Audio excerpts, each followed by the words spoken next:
2005 सालच्या या वारसा कायद्यातल्या बदलामुळं हिंदू स्त्री पुरुषांच्या वारसामधला भेद पूर्णपणे संपुष्टात आला.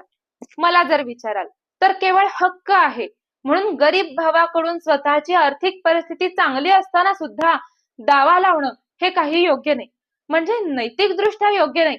आणि त्याचप्रमाणे श्रीमंत भावानं सुद्धा आपली बहीण बाबा गरीब आहे, तिची परिस्थिती नाहीये, तर तिला तिच्या हिश्श्याची मिळकत स्वतःहून देणं कधीही योग्य ठरेल.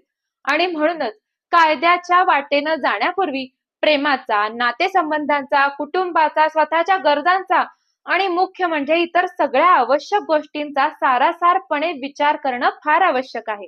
कारण कायद्याचं जे शस्त्र आहे ते दुधारी आहे. ज्याच्यावरती तुम्ही वार कराल ते तर घायाळ करतच, पण ज्यानं वार केलेला आहे त्याला सुद्धा ते घायाळ करतं.